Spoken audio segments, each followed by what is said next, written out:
What the heck is going on? A 2-year winless streak snapped. Bubba Wallace finishing second, calling it a failure. Martin Truex Jr. outside of the playoffs in August. The only thing that makes sense is Kevin Harvick winning at Michigan. Oh, and Denny Hamlin getting another penalty on pit road.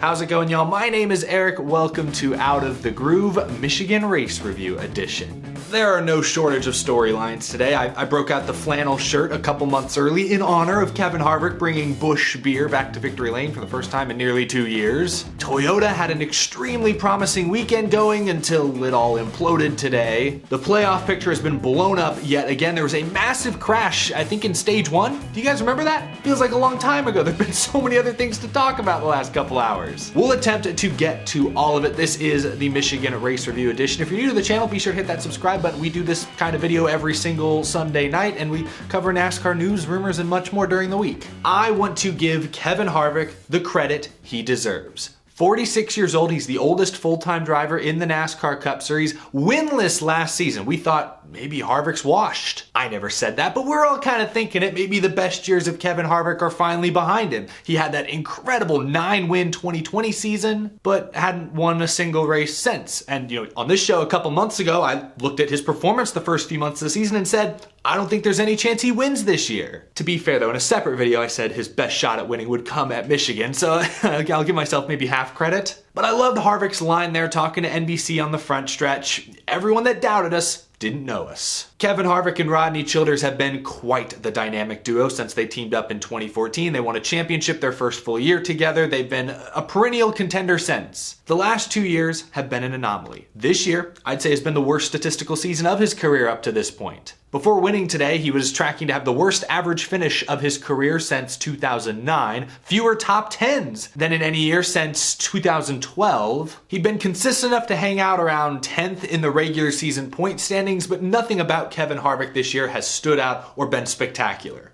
That is until today. Leave it to Michigan, where Harvick had won 5 times previously coming into today, make it 6. One of his best tracks historically on the schedule. If he was gonna get things figured out anywhere, it figures it'd be in the Irish Hills. Congratulations to Kevin Harvick, Rodney Childers, Stewart Haas Racing, just that team's second win of the season. Not since Briscoe at Phoenix in March has SHR found victory lane. Ford, nobody was talking about Ford at the beginning of the weekend. All the conversation was Toyota, and then people would mention Hendrick and Trackhouse just out of respect. Ford didn't dominate this race, Harvick didn't dominate this race, but they were there pretty much all along. They took advantage of others' misfortunes, and Harvick drove off and hid there in the final, 30 laps or so? Congratulations to Kevin Harvick. Now let's talk about what this does to the playoff picture, because coming into today, Kevin Harvick was the first guy out. I mentioned top 10 in the regular season standings, but without a win, that doesn't mean a whole lot. He came into this race 17th on the grid, first guy out, like 90 points behind Martin Truex Jr. He needed a win, knew coming into this race it was a must-win event. With this win, he now vaults himself into the playoff picture. He's down there at 15th, but he's now ahead of both Martin Truex Jr. and Ryan Blaney, which is crazy. Because if we look at those regular season standings, just based on points,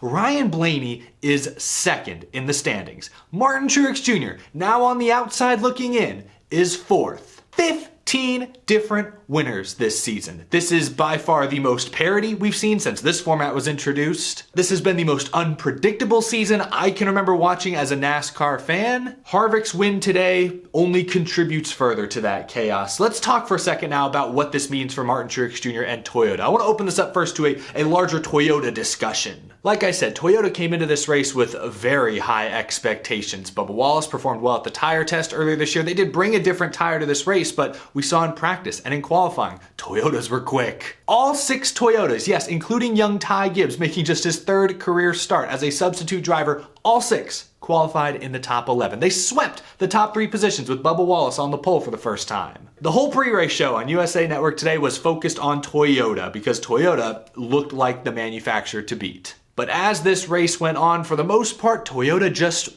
collapsed in on themselves like a dying star. Kyle Busch showed speed early, was running second, and then chose to pit when a lot of others stayed out. He was back in traffic on an alternate strategy and got caught up in this massive crash that started for just a silly reason. Just a Rick Ware car, JJ Yaley there being no man's land on a restart, middle of the pack, slips up, ignites a huge crash. Huge hit for Austin Cindric. Side note, glad he walked away okay. I haven't seen one of these next gen cars get tore up on the front end like that badly, so glad he seemed to be okay. But Kyle Busch knocked out of the race because of this incident. Fast forward towards the end, Martin Truex Jr. caught on his microphone arguing back and forth with his crew chief James Small. Both sides taking shots at each other. Of course, they now find themselves outside the top 16. Some tension there. Then Christopher Bell, who had a real shot at winning this race, just, tried to clear himself up in front of Ross Chastain for no reason. Chastain had just pit with fresh tires. Why was Christopher Bell trying to throw a block? Wrecked himself for no reason. That was not Ross Chastain's fault, as much as I hate to say it. He was my pick this morning. Christopher Bell, at fault for that one. Just took himself out of contention for no reason. Then, during the final sequence of pit stops, Ty Gibbs, speeding penalty to the rear, and Denny Hamlin, who was set to be the leader of the race after coming off pit road, gets his 31st pit road penalty of the year. This one for a couple of different reasons, namely too many men over the wall. A random crew guy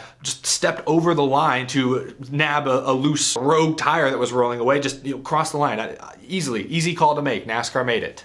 All of Toyota's hopes and dreams rested on Bubba Wallace, who did start on pole, ran up in the top 5, top 10 for a good portion of this race, played the strategy right, seemed to have a good long run car. He was chasing down Kevin Harvick in the closing laps, no thanks to Joey Logano holding him up for a while. Bubba's able to come home second, but he said after the race, it was a failure, a complete failure. Very hard on himself, very down on himself. We know Bubba's a very emotional guy. Like Harvick, he too is in a must-win scenario, but unlike Harvick, Bubba's actually shown some consistent speed lately. This was his 4th straight top 10, easily the best streak of Bubba's career, so a lot to be proud of there. Bubba finished second, Hamlin came back to finish third, Truex got a top 10, and even Ty Gibbs, 19 years old and just his 3rd start, he gets a top 10. Yet I call this an implosion because a Toyota should have won this race, and because a Toyota didn't win this race, a top Toyota driver, Martin Truex Jr., now finds himself outside of the playoffs. So really worst case result for Toyota. Here are your top finishers. I just mentioned a bunch of the Toyota drivers. One note for Martin Truex Jr. though, he did collect 7 stage points, so he could be even further below the cut line. As it is, he's 19 points out. So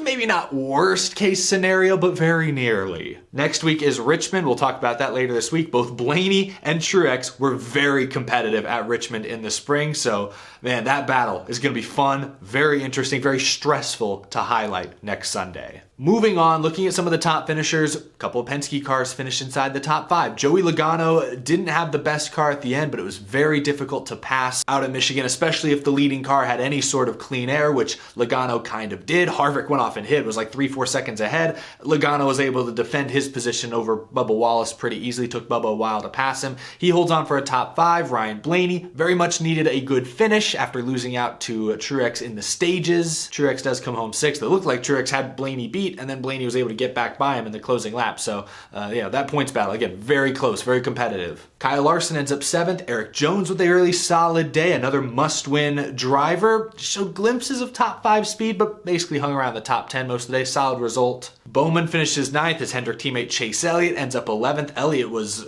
surprisingly irrelevant all day long, whether it was issues on pit road, issues with handling, you name it. They didn't qualify very well. Chase Elliott was just a non-factor, and I did not expect that. I mentioned Ty Gibbs sandwiched in between there, gets his first top 10. Round of applause for him. He won yesterday in the Xfinity race, gets a great result here in the Cup race. I think it's safe to say he's impressed these first 3 weeks. 16th, 17th, 10th, filling in for Kurt Busch. Not even in a Joe Gibbs car, a good car, Toyota car, a 23 car, not even a Gibbs car.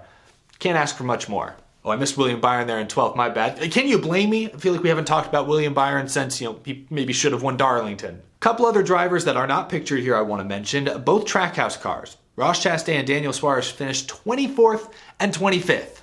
That sucks. I mentioned that Christopher Bell crash. Yeah, so Suarez and Chastain had done a great job holding off Christopher Bell, holding off Denny Hamlin, working together as teammates to both, cover both lanes, cloud them in dirty air, draft down the straightaways. They pit first, though, during the final cycle of green flag stops. And then when the caution came out for Bell, they were both trapped a lap down, lost all their track positions. So really just bad luck that took Suarez and Chastain out of contention. Then Suarez had a flat tire there in the closing laps. Side note, I think NASCAR made the right call all, not throwing the caution there. I saw sparks, I didn't see flames the way we saw at Cole Custer, and it wasn't clear that any major shards of debris were kicking up. You could see rubber spewing up, he was low enough on the track. 3-4 laps to go, I don't think that's a caution. And conspiracy theorists out there, you know who was running second? Bubba Wallace. NASCAR didn't throw a caution for Bubba Wallace, just saying.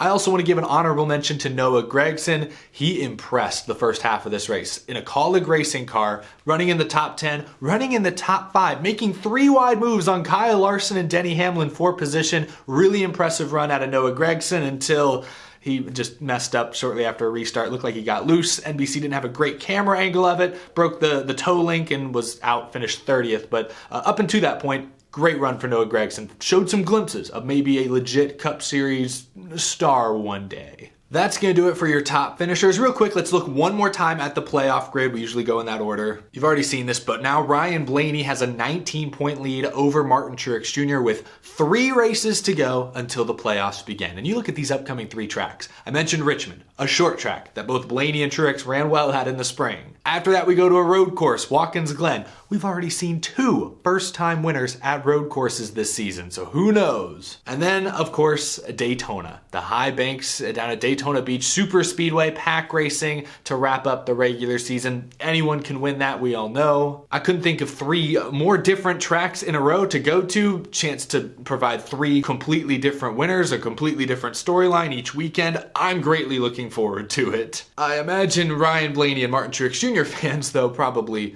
aren't, and I don't blame you. This has been an interesting year. Like I said, both Blaney and Truex are top 5 in regular season points. But over the course of my lifetime, since I started watching in 2004, NASCAR has gradually shifted towards wins matter more than ever. A win today automatically qualifies you for the playoffs. A win grants you 5 valuable playoff points. Once we get into the playoffs, those final 10 races, a win locks you into the next round. And as we've seen the last few years, you pretty much have to win the championship race to win the Cup Series championship. So wins matter more than ever. That's the way the game is formatted and has been for, at least the last 6 or 7 years. I've always been iffy about the winning you're in. If you've watched my videos for a long, long time, I'm pretty sure I did 2 or 3 dedicated videos back in the day about how I'm not a big fan of the winning you're in. I can't deny it provides for dramatic moments, like this win here for Kevin Harvick means all the more because it clinches him a spot in the playoffs.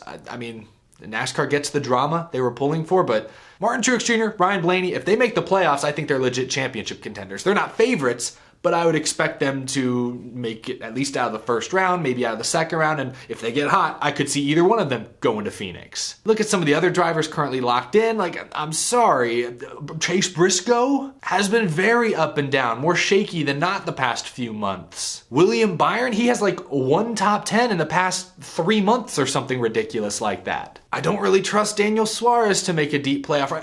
Kurt Busch may not even be healthy come playoff time. Denny Hamlin is 20th in points. I don't know. It's a very real debate. I don't see NASCAR making any major edits to the playoff format in the coming years, but it's a lively debate I'm sure fans will gladly have. Lastly, we got to put this race on the groovy gauge. Another debate we can have. Was Michigan a good race? NASCAR only goes there once a year now. The crowd looked pretty good considering the heavy threat of rain, the fact that the race was delayed almost an hour and a half. Heard earlier in the weekend that the campgrounds sold out for the first time in a decade, so awesome. Was the racing actually good? I think it was in many ways. Michigan, since it was repaved, has not consistently put on the best shows, but NASCAR applied some resin to the outer lanes, allowed for some form of multi-groove racing to take place. Restarts were great. We did see a couple pretty big crashes, really only the one massive multi-car wreck that saw a few pretty big hits, but that was due to a screwy restart. You had a Rick Ware car in the top 10. You knew something wacky was going to happen. The rest of the time, the racing got kind of strung out, but the leaders never really got away from each other, aside from the very end when Harvick drove off and hid. So that kept things interesting. You got your typical momentum racing, slingshots. If a pass attempt fails, you lose all your momentum and get passed from behind. Typical kind of frustrating Michigan stuff. Of course, aero came into play. Anytime you go to a big fast track in a big heavy stock car, aerodynamics are going to haunt drivers who don't have that clean air. We saw that time and time again. Very difficult to pass the leader. Very easy for the leader to move lanes in the middle of the corner to kind of block your air and get the guy behind them super tight. I have my critiques for sure, but all in all, not a bad race. Plenty of wow moments to shake things up. Obviously, the big, spectacular crash early on. Penalties later in the race. Ross Chastain had to come back from a penalty. Denny Hamlin in the closing laps, restarting at the rear, driving up to third. Wow. Young guys like Noah Gragson and Ty Gibbs impressing, a new winner. This race had a lot. I'm going to give the Firekeepers Casino 400 at Michigan an 85%. I think I'm going to go with that. A little higher than the last couple weeks, I believe. I don't know, I had a good time. Even had elements of fuel and tire strategy early on. So what's not to love? A little bit of everything. A little bit for everyone. Just a shame that we didn't start this race an hour or two earlier and had to sit through a long rain delay. Oh well. Share your thoughts down in the comment section below. I look forward to hearing what you thought of today's race at Michigan, what you think of the playoff picture of Kevin Harvick breaking through to get his first win in nearly 2 full calendar years. Man, that's crazy to say. Harvick fans, I'm sorry for doubting him earlier this season. Cool to see one of the oldest veterans of the sport still able to wheel it with the best of them. That's pretty awesome. But thanks for watching. That's gonna do it for this episode. As always, if you're new to the channel, be sure to hit that subscribe button. We talk NASCAR news, rumors, predictions, race recaps nearly every single day. As always, a big thank you to my Patreon supporters as well. I couldn't do the show without your tremendous support each and every month. I greatly appreciate it. We'll be back this week. Plenty to talk about before Richmond. Boy, things only get more and more intense week after week. That playoff picture is wild. Thanks for watching, y'all. Have a fantastic rest of your weekend. I'll see you in the next one.